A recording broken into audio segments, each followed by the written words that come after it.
ये पार्ट भी स्टार्ट होता है बिल्कुल उसी सीन से जहाँ पर लुवो फेंग ने अपने 1 मिलियन इंसेक्ट मॉन्स्टर्स की आर्मी से उन नाश रेस के 3 बंदों के ऊपर कंबाइन अटैक करवा दिया था। और ये अटैक इतना ज्यादा पावरफुल होता है कि उनका स्पेसशिप पूरी तरह से डैमेज हो चुका था। और साथ ही हमें स्पेस से भी ये देखने को मिलता है कि इससे यांजी कॉन्टिनेंट में कितनी बड़ी डिस्ट्रक्शन हुई है। अब जैसे इस अटैक का इम्पैक्ट खत्म होता है तो फौरन से गोल्डन हॉर्न बीस्ट भी वहां पर उनके सामने अपीयर हो चुका था, जिसे देखते साथ ही नाश रेस का वो लीडर कहता है, silver wing king. Golden horn beast जो कि यहाँ पर अपीयर होते साथ ही जोर जोर से रोर कर रहा होता है। वो जोरदार रोर के बाद इनसे कहता है, तुम लोगों को ह्यूमैनिटी को स्लोथर करते हुए देखने के बाद मैं तुम्हें यहाँ से जिंदा नहीं जाने दूंगा। इस पर उन डीमंस का लीडर कहता है, क्या तुम वाकई ही उनका बदला लेना चाहते हो? खुद को देखो, तुम एक पावरफुल इंडिपेंडेंट फाइटर हो सकते थे, पर नहीं, तुम अब अपनी मर्जी से ह्यूमैनिटी के वॉच डॉग बन चुके हो। ये तो स्लेवरी से भी कहीं बदतर है। इस पर गोल्डन बीस्ट कहता है, अगर ऐसा है तो फिर अब बातों की कोई जरूरत नहीं रही, लेट्स फाइट।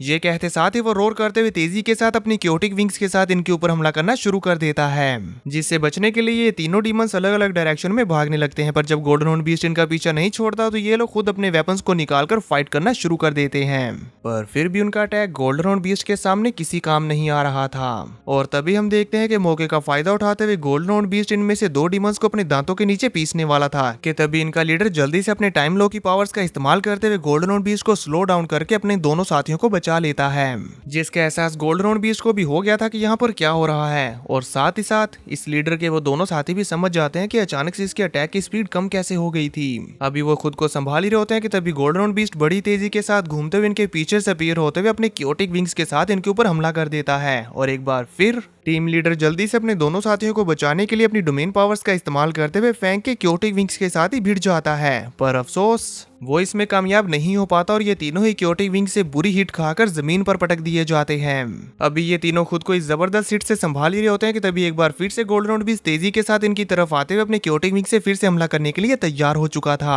पर इससे पहले कि उसका ये अटैक इसके इन साथियों के साथ टकरा पाता, एक बार फिर से लीडर अपने टाइम लो की पावर्स का इस्तेमाल करते हुए अपने साथियों को टाइम दे देता है फैंग के अटैक से बच निकलने का। इसके चलते वो सच में फैंग के अटैक को डोज करने में कामयाब भी हो गए थे। ये देखकर अब फैंग को भी रियलाइज हो चुका था कि यहाँ पर क्या हो रहा है, इसीलिए वो भी कहता है, नहीं, ये तो वो नाश रेस का बंदा है जो कि यहाँ के टाइम फ्लो को अपनी मर्जी के अकॉर्डिंग कंट्रोल कर रहा है। जब फैंग ये सोचकर दूसरा अटैक करने ही वाला था तभी ही वो लीडर भी फैंग से ओपनली कहता है, मेरे लॉ ऑफ टाइम के अंडर कंट्रोल में तुम कोई भी इफेक्टिव अटैक्स लॉन्च नहीं कर पाओगे। इसी के साथ वो तेजी से अपने एक ट्रेजर का इस्तेमाल करते हुए फैंग के ऊपर एक एनर्जी बीम अटैक थ्रो कर देता है जो कि बहुत ही ज्यादा पावरफुल था। और दूसरी तरफ से उसका वो इमोर्टल साथी भी बिल्कुल ऐसा ही करता है। ये अटैक्स इतनी ज्यादा तेजी के साथ हुए थे कि फैंग को वहां से मूव करने का मौका भी नहीं मिल पाता। पर इससे पहले कि ये उसके साथ हिट हो पाते, फैंग अपनी लाइटनिंग स्पीड का इस्तेमाल करते हुए अपनी बॉडी को 3 फॉर्म्स में ट्रांसफॉर्म करके उसे अलग अलग डायरेक्शन में भेज देता है और इस अटैक से बच जाता है, जो देखकर ये तीनों डीमंस भी शॉक्ड होते हुए कहते हैं, हाँ, सो फास्ट। और फिर उनके इन दोनों अटैक्स के एक साथ टकराने की वजह से वहां पर एक जोरदार ब्लास्ट होता है और हर तरफ डस्ट फैल जाती है। डीमंस का वो लीडर और उसके साथी इस डस्ट में से बाहर आते हुए इधर उधर देखने लगते हैं कि गोल्डन हॉर्न बीस्ट कहाँ गया, पर उन्हें वो कहीं पर नजर नहीं आ रहा था। तभी अचानक से गोल्डन हॉर्न बीस्ट बड़ी तेजी के साथ उनके ऊपर हमला करने के लिए सामने से आने लगता है, जो देखते साथ ही लीडर उसके आसपास के टाइम को स्लो कर देता है। पर उससे पहले गोल्डन हॉर्न बीस्ट वहां से निकल चुका था, तो उसका वो दूसरा साथी अपने एनर्जी बीम अटैक से गोल्डन हॉर्न बीस्ट को टारगेट करने की कोशिश करता है। पर गोल्डन हॉर्न बीस्ट अपनी लाइटनिंग स्पीड का इस्तेमाल करते हुए उसके हर एक हमले से बच रहा होता है। और इसी दौरान यहाँ पर गोल्डन हॉर्न बीस्ट की वो दूसरी 3 फॉर्म्स भी इन्हें डिस्ट्रैक्ट कर रही थी, जिसकी वजह से लीडर को गुस्सा आ जाता है और वो अपनी एनर्जी बीम से उन तीनों फॉर्म्स को ही डिस्ट्रॉय कर देता है। पर जब वो ये करने में उलझे हुए थे तभी गोल्डन हॉर्न बीस्ट की रियल बॉडी इस मौके का फायदा उठाते हुए लीडर के उन दोनों साथियों के पीछे अपीयर होते हुए तेजी के साथ अपने क्योटिक विंग से उनके ऊपर एक बहुत ही ज्यादा पावरफुल स्प्लैश अटैक करती है, जिससे इस बार वो दोनों नहीं बच पाते क्योंकि इस बार लीडर उन्हें बचाने के लिए वहां पर मौजूद नहीं था। और फैंग के इस क्योटिक विंग के स्प्लैश अटैक के साथ टकराते साथ ही ये दोनों डीमंस ही इंस्टेंटली वैनिश हो गए थे। इन दोनों के वैनिश होने के बाद भी हमें दिखाया जाता है कि फैंग का क्योटिक विंग का वो स्लैश अटैक नहीं रुकता, बल्कि वो अपने सामने आने वाली बहुत सारी चट्टानों और माउंटेन्स को तोड़ता ही चला जाता है। इसकी तबाही हम स्क्रीन पर भी देख पाते हैं। अब इसके बाद फिर से हम उन वैनिश हुए डीमंस में से एक डीमन को देखते हैं जो कि दोबारा से रीजनरेट कर गया था, लेकिन उसका दूसरा साथी नहीं कर पाता। तो ये रीजनरेट हुआ डीमन कहता है, लुवोशा मर गया है। इससे वो बहुत ज्यादा गुस्से में आ जाता है और जैसे ही उसकी ये बात लीडर ने सुनी वो गुस्से में तिलमिला उठा और फिर चिल्लाते हुए कहा, सिल्वर विंग किंग। इसी के साथ वो तेजी से सिल्वर विंग किंग के सामने अपीयर होते हुए अपनी पूरी जान लगा देता है और उसके पास जितने भी टाइम की पावर्स थी वो सारी यूज कर लेता है, जिसके चलते हम देख पाते हैं कि गोल्डन हॉर्न बीस्ट के आसपास का सारा टाइम फ्रीज हो जाता है और साथ ही साथ वो पूरी जगह ब्लैक एंड व्हाइट हो चुकी थी। और फिर देखते ही देखते वहां पर गोल्डन हॉर्न बीस्ट बुरी तरह से बेड़ियों में जकड़ दिया जाता है। फैंग, जिसे कि अब अपनी गोल्डन हॉर्न बीस्ट की बॉडी फील ही नहीं हो रही थी, वो कहता है मेरा विजन फ्रीज हो चुका है।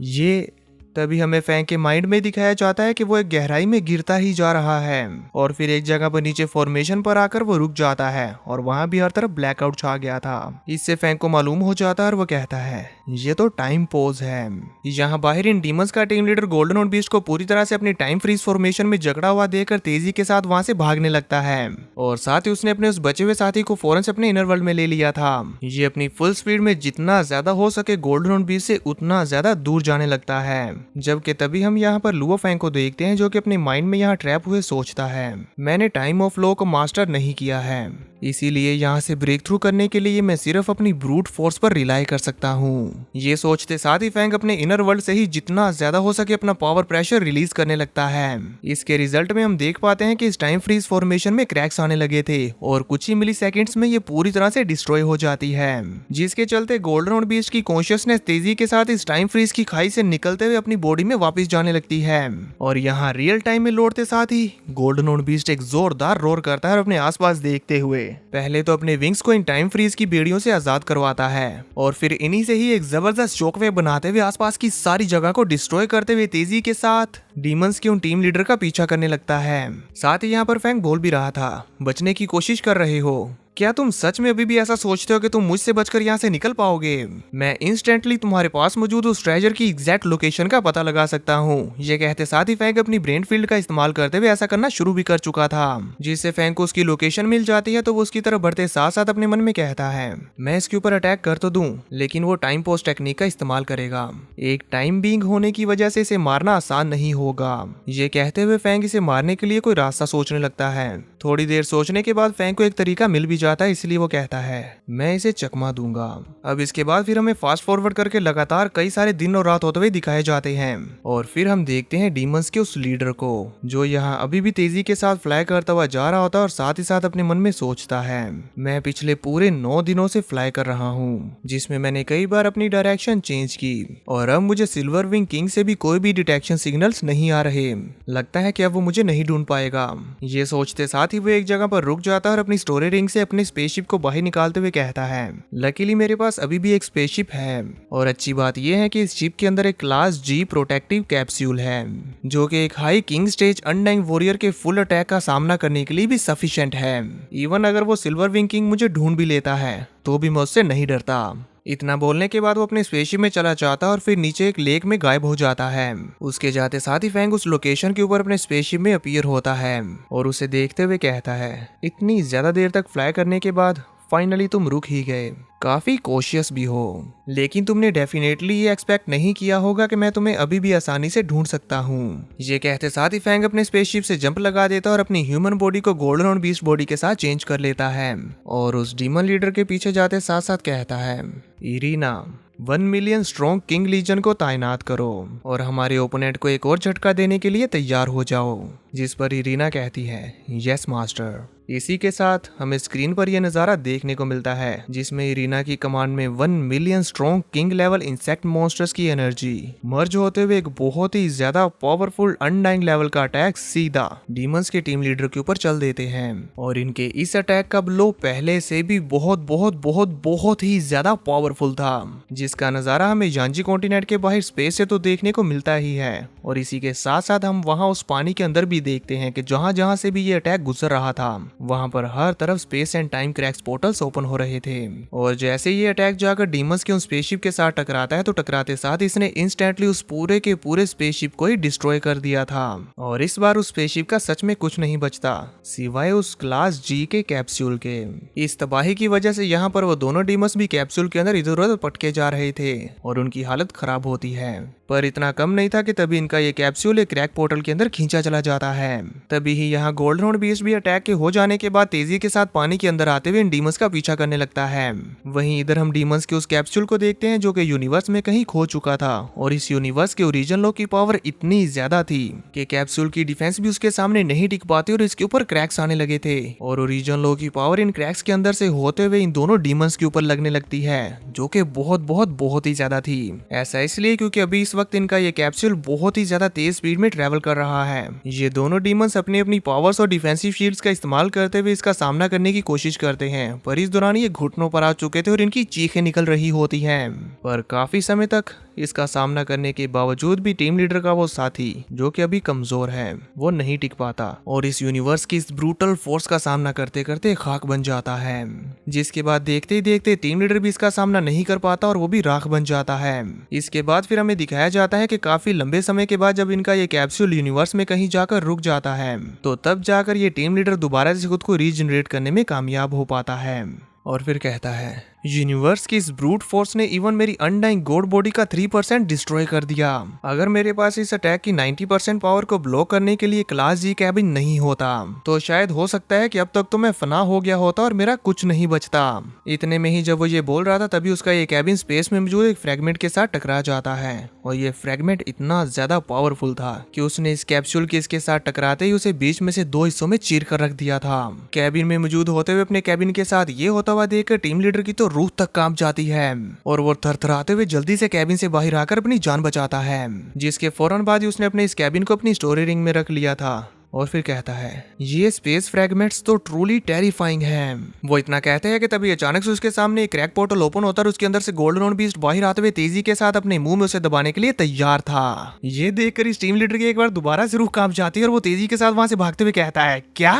Silver wing king, damn it, ये अभी भी यहाँ तक मेरा पीछा करने में कैसे कामयाब हुआ। इसी के साथ फिर इन दोनों में यहाँ पर एक चेस सीन स्टार्ट हो जाता है जिसमें टीम लीडर अपनी जान बचाने के लिए गोल्डन बीच से लगातार भागे जा रहा था और इस दौरान ये लोग स्पेस पोर्टल्स का भी इस्तेमाल कर रहे थे जिसके चलते ये लोग अलग अलग डायमेंशंस में पहुंच जा रहे होते हैं। इस दौरान जब गोल्डन बीच स्पेस फ्रैगमेंट्स के साथ टकराता है तो वो स्पेस फ्रैगमेंट्स को ही डिस्ट्रॉय कर दे रहा था, जो देखकर ये टीम लीडर और भी शॉक होते हुए कहता है आखिर ये इन क्योटिक स्पेस फ्रैगमेंट्स से कम्प्लीटली अनइफेक्टेड कैसे है और इसकी स्पीड अभी भी पहले के जैसे फास्ट है। टीम लीडर इस वक्त गोल्डन बीच से बहुत ज्यादा डर चुका था और वो किसी भी हाल में उससे पीछा छुड़ाना चाहता था, लेकिन गोल्डन बीस्ट उसे जरा भी स्पेस नहीं दे रहा होता। उसे इस तरह से तेजी के साथ अपना पीछा करता हुआ देखकर टीम लीडर एक बार दोबारा से अपनी टाइम फ्रीज टेक्निक का इस्तेमाल करते हुए गोल्डन बीस्ट को फ्रीज करने की कोशिश करता है, पर गोल्डन बीस्ट इजीली उसके इस अटैक से बच गया था और बचते साथ ही फिर फैंग कहता है ये जानते हुए भी कि तुम टाइम पोस्ट टेक्निक को परफॉर्म कर सकते हो तो मैं भला तुम्हें एक और चांस कैसे दे सकता हूँ। और फिर ऐसे ही करते कराते ये लोग अलग अलग डायमेंशन में जाने लगते हैं जहाँ पर हमें देखने को मिलता है कि टीम लीडर एक ऐसी डायमेंशन में पहुंच जाता है जो कि पूरी तरह से इल्यूजन पर बेस्ड थी और वहां पर उसकी मल्टीपल कॉपीज बन गई थी। ये देखकर वो तो कंफ्यूज हो जाता है, पर इसी दौरान गोल्डन बीस्ट वहां पर अपीयर होते हुए उसको एक बार फिर से अपने दांतों के अंदर पीस कर चकनाचूर करने की कोशिश करने लगता है, जिस पर इससे बचने के लिए टीम लीडर अपनी डोमेन का इस्तेमाल करता है, पर गोल्डन बीस्ट अपने दांतों के नीचे लेते साथ ही उसकी डोमेन के टुकड़े टुकड़े कर देता है और फिर इंस्टेंटली घूमते हुए अपनी टेल से उसे एक जबरदस्त हिट देता है, जिससे एक बार दोबारा से टीम लीडर एक और पोर्टल से होते हुए तेजी के साथ ट्रैश डोमेन में जा पहुंचा था। और इस वक्त टीम लीडर एक बार दोबारा से अपनी टाइम फ्रीज टेक्निक का इस्तेमाल करता है। गोल्डन बीस्ट इससे बचने की कोशिश तो करता है पर उसका एक विंग इसकी चपेट में आ गया था, जिसका फायदा उठाते हुए टीम लीडर अपने हंटर का इस्तेमाल करके गोल्डन बीस्ट के पांव को जकड़ लेता है और फिर उसे तेजी के साथ अपने आसपास घुमाते हुए चीजों के साथ टकराने लग गया था, जिससे गोल्डन बीस्ट बुरी तरह से इंजर्ड हो रहा होता है, जिस पर फैंग भी कहता है आखिर ये कैसे पॉसिबल है और फिर वो जल्दी से खुद को संभालते हुए टीम लीडर को ही अपने साथ घुमाने लगता है। ऐसा करने की वजह से ये दोनों ही अनबैलेंस्ड हो जाते हैं और कुछ ही देर में फिर से अलग अलग डायमेंशन से होते हुए जाने लगे थे, जहां टीम लीडर पहले खुद को संभालने में कामयाब हो जाता और उसे पता था कि इसी पोर्टल से अब गोल्डन बीस्ट भी बाहर आएगा, इसलिए वो जल्दी से अपनी टाइम फ्रीज टेक्निक का इस्तेमाल करते हुए उसे वहीं पर फ्रीज करने की कोशिश करने लगता है, पर उसका ये प्लान नाकामयाब रहता है क्योंकि गोल्डन बीस्ट वहां से आने की बजाय उसके पीछे एक और नया पोर्टल ओपन करके निकलता है। पर इससे पहले कि गोल्डन बीस्ट उस पर अटैक कर पाता, टीम लीडर जो कि अब बहुत ही ज्यादा गुस्से में है और अपने फ्यूरियस मूड में आ चुका है, वो बिना रुके कंटिन्यूसली अपने टाइम फ्रीज टेक्निक को इधर उधर जहां भी उसे गोल्डन बीस्ट नजर आ रहा था यूज करते ही जाता है और साथ में बस यही चिल्ला रहा था फ्रीज फ्रीज फ्रीज फ्रीज। इस पर फैंग भी, जो कि अब इसकी हरकतों से तंग आ चुका है, वो फाइनली अपने एक ट्रम्प कार्ड को निकालता है जो कि होता है फायर गॉड क्रिस्टल, और चिल्लाते हुए कहता है अब इसे फ्रीज करके दिखाओ, एक्सप्लोड। ये कहते हुए फैंग ने इस फायर गॉड क्रिस्टल को सीधा टीम लीडर की तरफ थ्रो कर दिया था, जो कि तेजी के साथ उसकी तरफ बढ़ रहा होता है और टीम लीडर शॉक होते हुए इसे देखते हुए कहता है फायर गॉड क्रिस्टल, अब देखेंगे कि इसकी अकल ठिकाने आती है या नहीं।